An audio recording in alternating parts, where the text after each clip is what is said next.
नमस्कार, आप देख रहे हैं सिटी पोस्ट लाइव। मैं हूं सृष्टि राज। गोपाल खेमका हत्याकांड में बड़ा खुलासा हो गया है। जी हां, गोपाल खेमका की मर्डर की पूरी प्लानिंग और क्या क्या हुआ था और अपराधी कौन है, इसका खुलासा हो चुका है और इसके बारे में जानकारी देंगे हमारे साथ उपस्थित सिटी पोस्ट लाइव के संपादक दीपक शर्मा। देखिए, शूटर का नाम पता चल गया है। शूटर का नाम विजय है और वह बुद्धा कॉलोनी थाना क्षेत्र का फरार अपराधी है। विजय की गिरफ्तारी अब तक नहीं हो पाई है, लेकिन उसका नाम उसके बारे में सारी सूचनाएं पुलिस को पता चल चुकी हैं। शूटर फरार है और एक बड़ी बात पता चली है और उस अपराधी को गिरफ्तार भी कर लिया गया है कि जब गुलबी घाट में अंत्येष्टि के लिए ले जाया जा रहा था गोपाल खेमका के शव को, तो अंत्येष्टि में एक फरार अपराधी भी वहाँ पहुँचता है फूल माला लेकर। उसका नाम है रोशन कुमार और वह उसकी पुलिस ताक में रखी हुई थी, पुलिस नज़र रखी हुई थी कि कौन कौन लोग आ रहे हैं। तो जैसे ही वो अंत्येष्टि कार्यक्रम में पहुंचता है, पुलिस को संदेह होता है और पुलिस उसे दबोच लेती है। पुलिस उससे पूछताछ करती है तो पता चलता है कि वह एक मामले में फरार अपराधी है और वो फूल माला लेकर अंत्येष्टि में पहुंचता है। क्योंकि जैसा कि हम जानते हैं कि अपराधी अपराध को अंजाम देने के बाद जो पीड़ित परिवार है, उस जो पुलिस का मूवमेंट है, उस पर किस तरह से नज़र रखते हैं, तो उस पर नज़र रखने के लिए ज़रूर वो अपराधी वहाँ आया होगा। उसे दबोच लिया गया है सस्पेक्ट को, रोशन कुमार को, और उससे पूछताछ की जा रही है। अब देखिए, इसमें कई सारे खुलासे हुए हैं जिन खुलासों से आप हैरान रह जाएंगे। यह जो शूटर है विजय, क्या इसने बेऊर जेल में बंद गैंगस्टर अजय वर्मा के इशारे पर कत्ल किया गोपाल खेमका का? क्योंकि गैंगस्टर अजय वर्मा से भी पूछताछ दोबारा एसटीएफ ने की है आज, और अभी की है थोड़ी देर पहले। अब अजय वर्मा है या कोई और है इसके पीछे, अभी हम यह भी नहीं कह सकते हैं कि अजय वर्मा ही है, यह तो पुलिस जांच में पता चलेगा। लेकिन पुलिस ने पहली जो रेड मारी थी बेऊर जेल में, उसमें 100 कैदियों से पूछताछ की थी, और आज दूसरी बार जब एसटीएफ वहाँ गई तो उसने सिर्फ एक कैदी से पूछताछ की और उसका नाम है गैंगस्टर अजय वर्मा। अब ये जो शूटर की पहचान हुई है, यह बुद्धा कॉलोनी, इसका नाम विजय है, या बुद्धा कॉलोनी थाना में एक हत्या का आरोपी है और फरार है।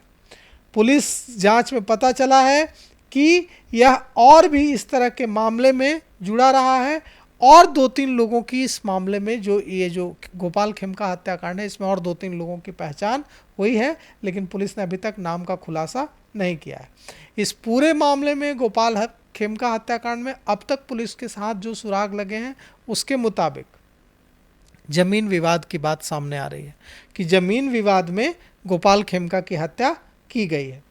संदिग्ध रोशन, जो कि शव यात्रा में शामिल हुआ था, उससे पुलिस पूछताछ कर रही है। इसके अलावा आज पुलिस ने आधा दर्जन संदिग्धों को उठाया है।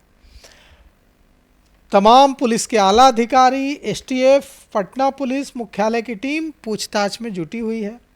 हालांकि अब तक शूटर की गिरफ्तारी नहीं हुई है। अब पटना सिटी का शूटर है, यह पुलिस को पता चल चुका है।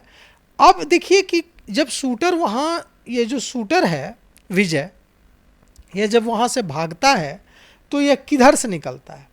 ये जो होटल पनास के पास जो कटारुआ निवास है, जहाँ इसने गोली मारी गोपाल खेमका को, वहाँ से निकलता हुआ बाइक से जेपी गोलंबर जाता है, बिस्कुमान होते हुए दादी मंदिर गली से निकलता है। उसके बाद आगे वहाँ से बढ़ता हुआ जेपी गंगा पथ होते हुए फरार हो जाता है। वो हाजीपुर तक जाता है। पुलिस ने इस रूट के जितने सीसीटीवी कैमरे हैं सबको खंगाल लिया है। बाइक का नंबर मिला है, बाइक के बारे में पूरी जानकारी पुलिस को पता चल गई है, शूटर के बारे में पूरी जानकारी पता चल गई है। पुलिस की टीम लगातार फतुहा, आरा, हाजीपुर, सोनपुर, छपरा वगैरह जिलों में इलाके में छापेमारी कर रही है।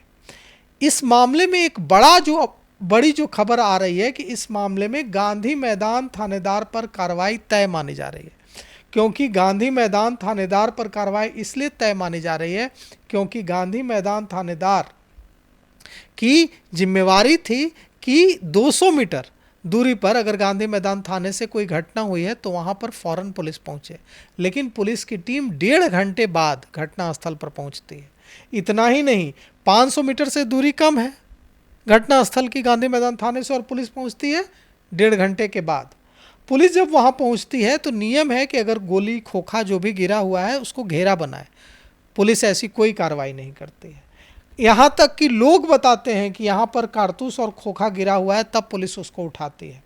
अब आईजी ने, पटना के आईजी जितेंद्र राणा ने पटना के एसएसपी कार्तिकेय शर्मा को आदेश दिया है कि गांधी मैदान पुलिस, गांधी मैदान थानेदार जो वहाँ देर से पहुँचे हैं, इस पूरे मामले की जांच की जाए, और ऐसा माना जा रहा है कि इस मामले में कार्रवाई तय है।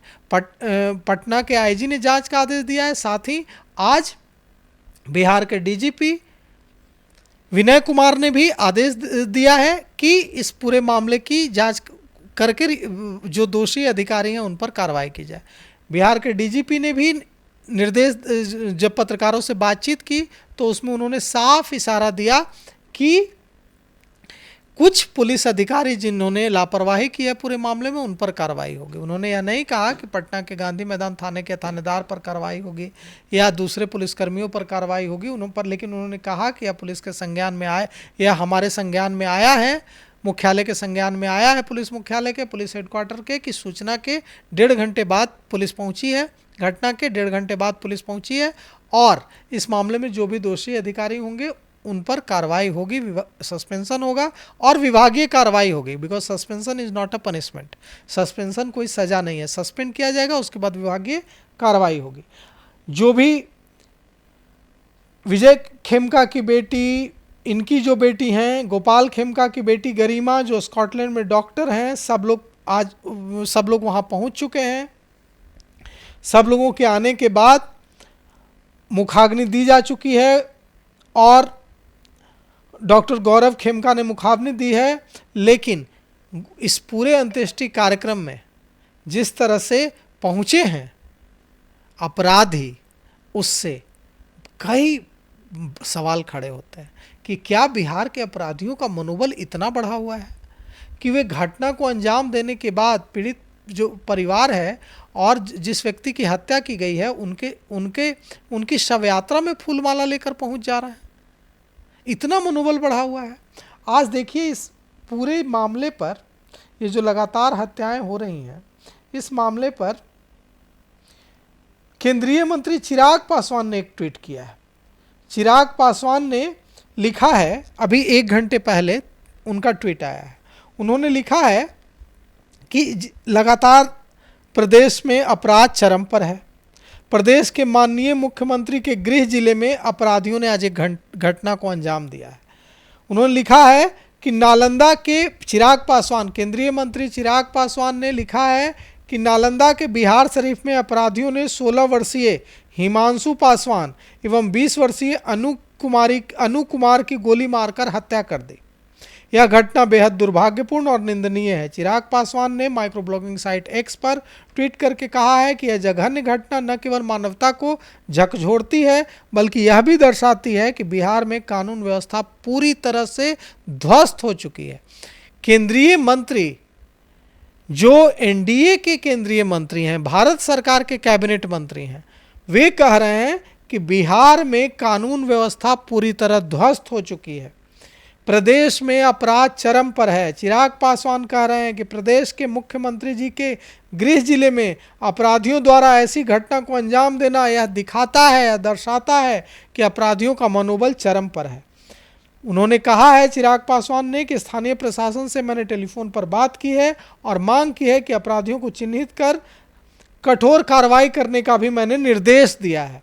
अब सवाल उठता है कि अगर भारत सरकार के मंत्री, कैबिनेट मंत्री चिराग पासवान यह कह रहे हैं कि बिहार में कानून व्यवस्था पूरी तरह से ध्वस्त हो चुकी है, तो विपक्ष क्या नहीं कहेगा। अब इसका जवाब देना होगा बिहार पुलिस को, इसका जवाब देना होगा बिहार पुलिस के आला अधिकारियों को। हमें खबर है कि बिहार पुलिस के डीजीपी विनय कुमार 2-3 रातों से सोए नहीं हैं। बिहार पुलिस के एडीजी कुंदन कृष्णन 2-3 रातों से सोए नहीं हैं। तमाम जो आला अधिकारी हैं, तमाम जो सीनियर आईपीएस हैं, वे रात रात भर काम कर रहे हैं, एक कड़ी को दूसरी कड़ी से जोड़ने की कोशिश कर रहे हैं, लेकिन इसके बावजूद अब तक शूटर पकड़ा नहीं गया है।